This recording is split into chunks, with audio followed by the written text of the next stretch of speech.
Bonfire Press and Studio Urbo present Chronicles of the Essence Guard, Children of the Essence, by Eric J. Cockrell and Chuck Pino, read by Michael Goodrick. Chapter 7, Dimos and the Children.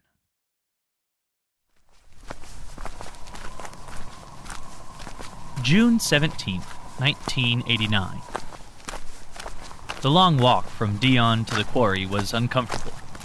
The three Essence Guardsmen tried not to eye the police officers that led them down the gravel path towards the locked gate and the shuttered, long-abandoned building that made up the few landmarks denoting that they were approaching their destination. The three had come on a very specific assignment. As a group, the Essence Guard were made to watch over the mysterious substance they were named after. But they also took it seriously if anyone abused the use of the viridescent stones. That exact purpose had brought Matteo and his associates across great distances and time to confront the man who had claimed this land as his own. Matteo stroked the curled end of his gray mustache. This was unlike any mission he had ever been on or planned. Never before had they been summoned by an unknown before. Their research into the man who had contacted them had been fairly fruitless. The letter addressed to them had been signed Dimos Kallis. He spoke of things that few, if any, outside the guard were aware of. The letter demanded attention simply by the things that were spoken of. The gate opened and the officer who had met them when they arrived pointed them towards the quarry. The portly gentleman was a man of few words. English obviously wasn't his first language, but for a high-ranking officer, he had little to say. This surprised the Spanish guardsmen. Local authorities almost always used what little power they had, lording it over him and his men until such time as they realized their power was nothing compared to what he held. No handcuffs held them when they were on duty, and no word spoken by local constabulary ever caused them to quake in fear. It was almost as if this man was aware of how dangerous they were. It made sense. He and his fellow officers had been waiting for them when they arrived, not at all surprised when three foreigners showed up to the small town out of the blue with no vehicle to have brought them there. When Matteo and his men began to make their way down the long, winding path, they immediately noticed a gathering of children surrounding a man that stood at the center of the quarry's stone floor. It was also noticed that the policemen began to slow down some, allowing the guardsmen much more room than they had been allowed on their travels through and beyond the small town. When they reached the bottom, the officers stopped and held their ground at the base of the pathway. The gathering of children stepped aside, and the man in the center stepped forward and began to approach the guardsmen. He stood tall and walked with purpose. His clothes did not seem to fit the man. He was strong, slim, and confident, while his clothes were shabby dress pants and a button-up shirt that looked like it had seen better days. He wore a monocle made of green glass. As he neared the men, they could see that he was intermittently blinking his left eye, the eye without the monocle. It would close for several seconds and then open once more. Dimos offered his hand for a shake. Matteo hesitated a moment, then gripped it and offered a firm shake. "Pleased to meet you, sir. I am Dimos, and who might you be?" the man asked pleasantly. "You can call me Matteo," the older man responded, unsure exactly what was happening here. Every move he made was deliberate, as was every word he said or didn't say. He couldn't afford to give anything away to someone who already knew too much about the existence of him and the Essence Guard. "You responded swifter than I expected to my message. Please, I must know. What was it about it that brought you with such haste?" Dimos seemed to be enjoying the moment smugly. He watched the reactions of the men closely. To his disappointment, they gave him very little to work with. The leader of the three shook his head. "Your message made it more than apparent that you know the power with which we wield. We arrived soon after you sent the message, but we took our time deciding how to best handle your missive." The partially bespectacled man smiled slyly. "I admire how closely you guard your secrets. Even here, where everyone is aware of the stones and what they can do, you dare not reveal it. No wonder you are all so difficult to track down." Matteo cleared his throat in annoyance. Your admiration does little for me, nor is it worth the trip we've taken. You mentioned that you were seeking the children of Adderyelam. Few know that name, and even fewer would know about the council or where to find them. So I ask you, why did you seek us out, and what is it you think we can do for you? We have little interest in adding to your collection. He swung his arm out to indicate the children standing behind Dimos. Dimos, clearly considerably younger than Mateo, the former being in his late 20s or early 30s, and the latter well into his 60s, lively hopped forward with glee towards the three guardsmen. The two men that had accompanied Mateo stepped in front of the elder guardsman protectively. Dimos stopped and chuckled. I knew that was going to happen, and yet I'm still surprised. I wish you no harm, and promise that you will all leave here alive. But please understand, this will not be a victorious outing for the three of you. The three men remained silent. Mateo had nothing else to add to the conversation at the moment. Clearly, the ball was in Dimos' court. They simply had to wait for him to serve it. Fair enough, though I have to tell you, most of these children were born and raised in this beautiful town. I'm afraid that this is not Neverland. The children that come under my protection do grow up. In fact, they have enjoyable lives outside of the temporal machinations of you and your people. I care very little for the past or the future. All I want is for those children to have a home, here, where I know that they are safe and are not used for any ill purposes. Dimos' formerly jovial attitude was giving way to a stern demeanor. The elder guardsman regarded the man and his youthful entourage for a long moment.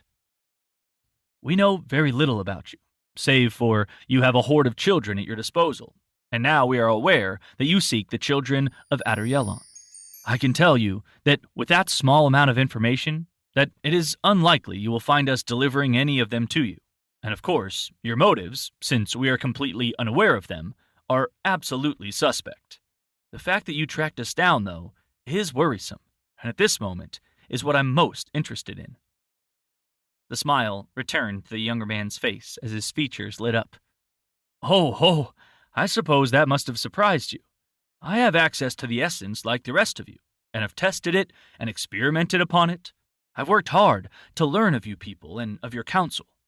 You call yourselves saviors, but I can count many who were not saved by you. And in fact, I would say that in the act of providing assistance, you changed things.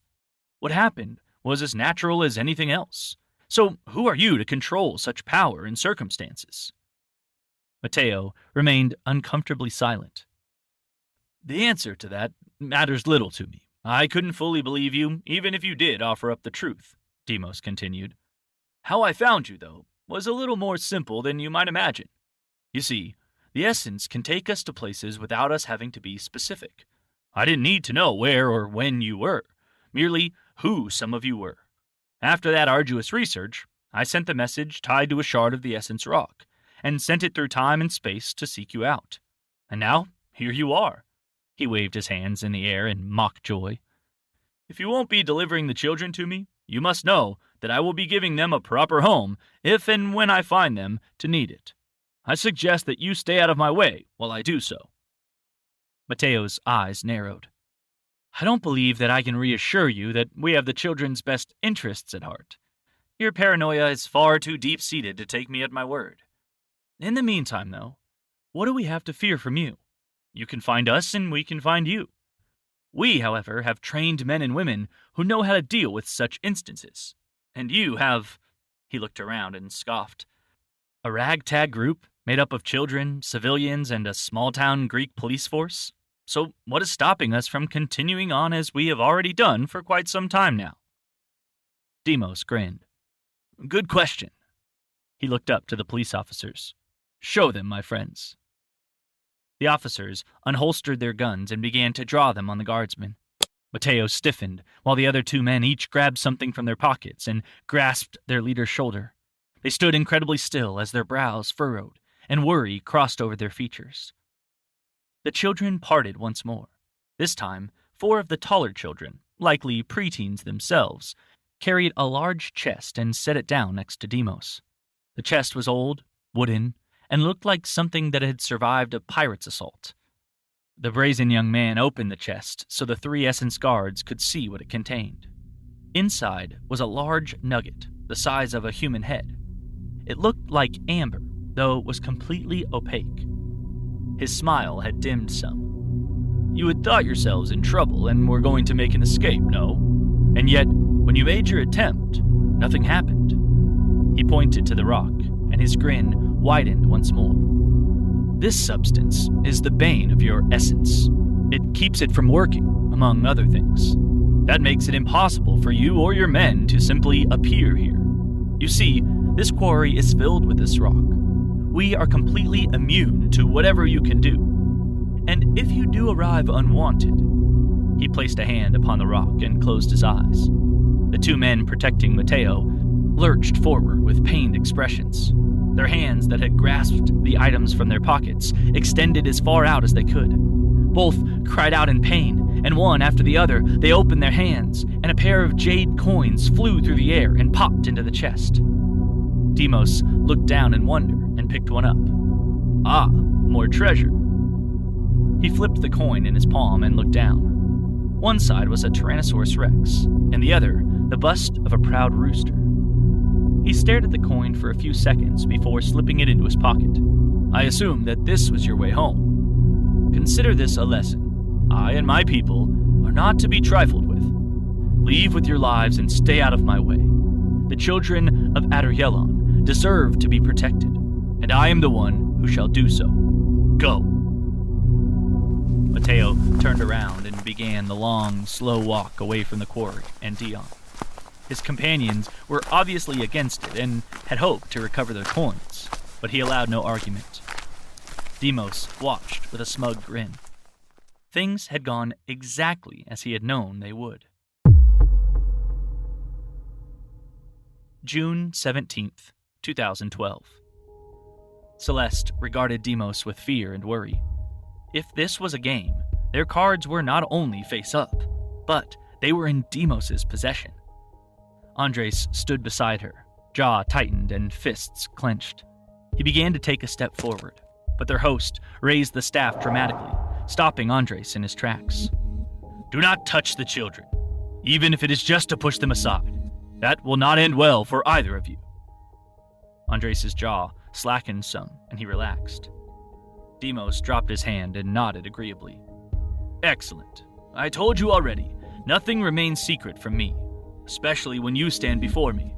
Now, please, find yourselves a seat. I'm not certain what brought you here, but that is a story I would be interested in hearing." Celeste did as she was told and took a seat at the closest table. Andres followed suit, and soon Dimos was sitting opposite the pair. With a wave, the children turned and left the room, going back to their games and studies. "You were going to regale me with a tale?" the elder man asked, interest piqued. Celeste began to open her mouth, but Andres gripped her hand and shot her a look that said he would take the lead. She nodded softly as he turned to Dimos. "It seems that we're all looking for the same man, Aylan Suarez. Our research took us to your temple in Formosa, where we learned where we could find you, and here we are." Dimos narrowed his eyes, the left continuing to blink from time to time, closing for several seconds and then opening once more. "And why would you seek such a man?" He stared down at the staff that now lay on his lap. "And how did you come across such an interesting artifact?" "Obviously you know about the essence," Andres asked, which forced a smirk and a raised eyebrow from their host. "Yes, of course. Anyways, he has answers that we seek. Her grandfather, the man who crafted the walking stick, died a number of years ago, and his death has remained a mystery all these years. We were hunting for clues and anyone who might be able to tell us Aylan's whereabouts." Celeste remained silent. She had never been one for subterfuge herself, so it was best that Andres had taken over. She didn't love the lies, but they were keeping the two of them alive, and might just get her family's heirloom back, so she kept quiet.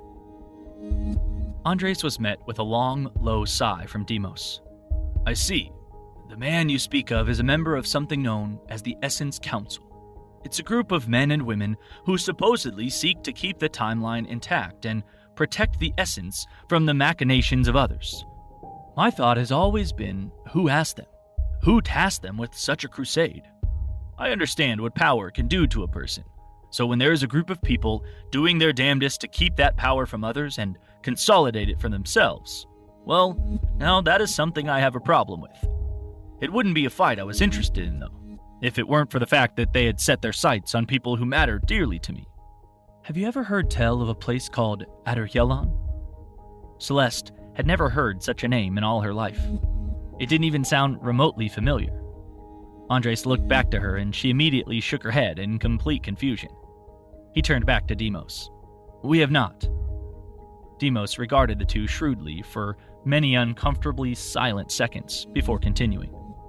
Well, the less you know about that, the safer you'll be, I assure you.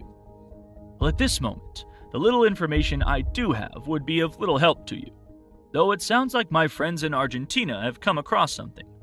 I had planned on visiting them soon anyways. What is next for the two of you? Celeste shrugged, but Andres gave her no regard. Well, whatever you learn would be helpful to us as well. Could we accompany you back there? Perhaps my friend could get her staff back? Its importance is more than just in its power. It's a family heirloom. Dimos stood up, grabbed a piece of paper and a pencil, and scrawled out a note and folded it up. He motioned for the two to follow him down a tunnel. One cannot depart from here. This quarry has magical properties which makes the essence useless for travel purposes. He led the two through the meandering, interconnecting tunnels and outside once more. Along the way, he handed the note he had written to one of the children, and the three continued on. The closest thing to any sort of discussion that occurred along the way were several glances between Celeste and Andres. With no better ideas coming to either of them, all they could do was follow the strange, enigmatic figure and hope that answers came their way. He took them out into the open air and through the small town adjacent to the mines he called home. The citizens stopped them now and then to thank Dimos and heap blessings upon him for all they had brought him. They could make out very little of what was being said, but from the little Celeste could pick up, it would seem that he had used whatever strange powers he had to benefit the people of the town. Despite raising their children away from them, they seemed more than happy with the trade. She tried to find someone along the way who appeared frightened in some way or unhappy with how things were, but she found no such evidence. As they moved on into the beautiful Greek countryside, Celeste momentarily forgot the precarious position they were in. She was seeing the world, new cultures, and traveling through time and space. There was something romantic about it all. Despite the fact that she had put herself in more life-or-death situations in the last 24 hours than she had probably witnessed in her entire life. Dimos stopped and turned to his traveling companions. There is something both of you need to understand about the quest you've embarked upon. You see, as much as you hope to find information, it has taken a man like me most of my life to learn what I have. The fates do not smile on the likelihood of you accomplishing your goal. I have spent my life protecting the weak and those who need it, so please understand that my leaving you is more of that protection. He looked as though he would turn, and then stopped. His left eye closed for a moment, and Andres began to approach him. No, Dimos, you can't leave us here. This is far too important. Dimos opened his eye once more and spoke in a language Celeste had never heard before. Andres stiffened in front of her. She couldn't see his face, but she could feel his frustration with the situation. Andres leapt forward towards Dimos, who easily dodged him as though he was aware of exactly what the younger man would do. Dimos held the staff aloft, and with a whip of wind, was gone a moment later, leaving Andres and Celeste alone, in a field, somewhere in Greece, with no way home.